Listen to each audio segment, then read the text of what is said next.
जर्मेट सबसे आगे जा, कोई देसी नहीं दिखेगा, या किसी फ्रांस के, ईस्ट फ्रांस के किसी हिस्से में जाके रहेंगे। पहुंच जाते हैं, बेटियां साथ जाती हैं, पत्नी साथ जाती है, मोबाइल देख, 3-4 दिन बाद लगता है जीवन में कुछ कमी है, सब कुछ अच्छा चल रहा है क्योंकि काम करने की आदत पड़ गई है, लगातार काम करने की आदत पड़ गई है। एक समय वो आता है जब आप अपने लिए काम नहीं कर रहे होते, काम करने के लिए काम कर रहे होते। तो सुनते हैं कि महासमर महाभारत में जीत दिलाने के बाद, सुनते हैं कि गीता का गीत गाने के बाद, सुनते हैं कि 5 वनवासी लड़कों को विश्व की सबसे बड़ी सेना के सामने विजेता बनाने के बाद, सुनते हैं कि सुदर्शन चक्र के एक इशारे पर अहंकारी शिशुपाल की गर्दन उतार देने के बाद, सुनते हैं कि जिसको वरदान था कि वो तोड़ने पर जुड़ जाएगा, उस जरासंध को 2 अलग-अलग भागों में बंटवाने के बाद कृष्ण एक बार ब्रजभूमि वापस लौटे थे, ऐसा जिक्र आता है। तीज के मेले में वो आए थे, तब तक राधा रोते रोते उनकी आंखें जा चुकी थी, उन्हें थोड़ा थोड़ा दिखता था, हल्का हल्का दिखता था। तो और वो एक हाथ में बांसुरी लिए रहती थी और एक हाथ में माला लिए रहती थी, इस पे कन्हैया का नाम। वो बांसुरी भी कृष्ण की दी हुई थी और नीचे नहीं रखती थी, सोते भी हाथ में रखती थी। कोई पूछता था क्यों नहीं रखती हो, तो कहती थी ये जिस जगह रखी गई है ना, उसके बाद भी जमीन पे रखी न जाएगी। या मुरली मुरली धर की अधरा न धरी, अधरा न धरूंगी, ये उनके अधरों पर धरे हुए थे, नीचे कहाँ धरूंगी।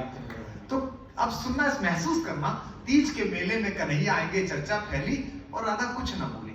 मेला शुरू हुआ, जिस दिन कन्हैया आने वाले थे आए, जैसे उनका रथ आना शुरू हुआ तो जैसे मंत्री संतरी आते हैं ना पौन पौन पौन करते हुए, तो वो तो सम्राटों के सम्राट थे, एनएसजी कमांडो आए होंगे, सब आए होंगे। तो किसी सहेली ने दौड़ते दौड़ते राधा से कहा, अरे राधा तेरा कान्हा आ गया। तो राधा चुप रही। अगर इस टिप्पणी पर आपकी टूट कर ताली आई तो मैं समझ जाऊंगा आप सुनने की मानसिकता में, हालांकि मेरा काम पूरा हो गया तो मैं ओवर टाइम कर लेकिन कर लेते, कोई दिक्कत नहीं। इस देश में तो राजनीति में लोग बहुत कर रहे हैं, मैं तो कविता नहीं कर रहा। तो किसी ने कहा कन्हैया आ गया, तो राधा चुप रही।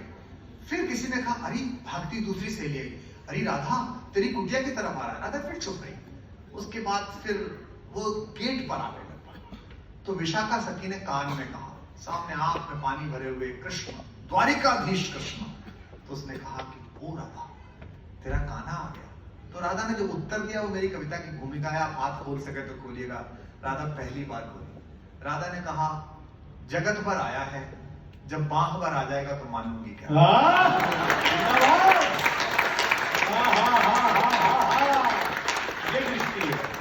हम सब लोग तथाकथित सफल हैं, अपने घरों पर जगत भर पहुंचते हैं, बांह पर नहीं पहुंचते। कुछ दिमाग में चलता रहता है, क्रूज पे जाना है 5 दिन के लिए अपने अपने नाम सुनाने, तो वो कहाँ से चढ़ेंगे, क्या होगा। बेटी कुछ पूछ रही होती है, पापा कैसा लगा ये मैंने बनाया टोस्ट है, बेटा बहुत अच्छा है बहुत अच्छा है। वो भी समझ जाती है कि झूठ बोल रहा है, ध्यान नहीं दिया है। ये सामान्य प्रक्रिया है, इसमें अपराधी हम खुद हैं।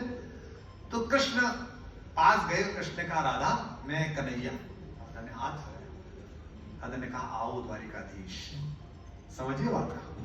कृष्ण ने फिर कहा राधा मैं कन्हैया। तो उसने कहा महाभारत के विजेता तुम्हारा स्वागत है। क्या बात। फिर उसने कहा अरे मैं कन्हैया। तो उसने कहा गीता के रचयिता तुम्हारा मेरी कुटिया में स्वागत है। तीसरी बार उन्होंने कहा कि समझ क्यों नहीं रही है, मैं तेरा कृष्ण हूं। उसने कहा द्वारिकाधीश मुझसे झूठ मत बोलो, मैंने तुम्हारे शीश पर हाथ फिराया था ये सोचकर कि मोर पंखों से मेरा हाथ टकराएगा, पर तुम्हारे स्वर्ण से जड़े हुए मुकुट के कोनों ने मेरी उंगलियां घायल कर दी हैं, तुम द्वारिकाधीश हो।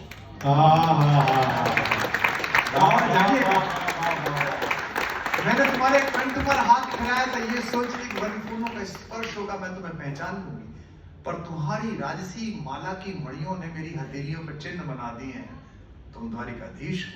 मैंने तुम्हारे हाथ पकड़ा था ये सोच के कि कोई बंसुरी वहां विराजती होगी, पर जगत को दंड देने वाले सुदर्शन चक्र ने तुम्हारी सबसे छोटी उंगली में गांठें डाल दी हैं, इसीलिए कहती हूँ आओ द्वारिकाधीश तुम्हारा स्वागत है। डूब जाइएगा। कृष्ण ने कहा कि अब मैं यहीं रहूंगा। राधा ने कहा नहीं, मेरा वाला जा चुका, अब तुम दुनिया को गीत सुनाइए। जितने सफल लोग यहाँ बैठे हैं, एक पंक्ति पढ़ रहा हूँ गीत से पहले, फिर गीत शुरू करता हूँ। द्वारिकाधीश होने की पहली ही शर्त यह है कि आपको अपनी अपनी बांसुरी, अपना अपना गोकुल और अपनी अपनी राधा पीछे छोड़कर आनी चाहिए। क्या बात है। तो रोते हुए कृष्ण ने गीत कहा, वो मेरे साथ गाइए, गुनगुनाइए, आनंद आ जाएगा। मैं दावा करता हूँ आप भूल नहीं पाएंगे इस गीत को। ऐसा गीत शायद हिंदी में कभी नहीं हुआ, हो सकता मेरा अहंकार हो, ईश्वर क्षमा करे, जितना मैंने पढ़ा है, मैंने नहीं पढ़ा इस विषय पर कोई गीत। क्या सुनिए। बात है, स्वागत। कि कब तक गीत सुनाऊं राधा, कब तक गीत सुनाऊं। गाइएगा और वहां करिएगा, क्या बचा है अब, छोड़ जाइए यहाँ पर। कि कब तक गीत सुनाऊं राधा, कब तक गीत सुनाऊं। मैं अकेला कब तक सुनाऊं? कब तक गीत सुनाऊं राधा, कब तक गीत सुनाऊं, कब तक गीत सुनाऊं राधा, कब तक गीत सुनाऊं। अब पंक्ति सुनिए, दुआ करिएगा कि मथुरा छूटी, दाद मिले आपकी, मथुरा छूटी छूटी द्वारिका, इंद्रप्रस्थ ठुकराऊं। अगली पंक्ति पर मांगे बिहारी लाल गूंजे कि मथुरा छूटी छूटी द्वारिका, इंद्रप्रस्थ ठुकराऊं।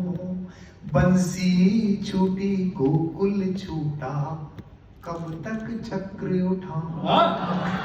बंसी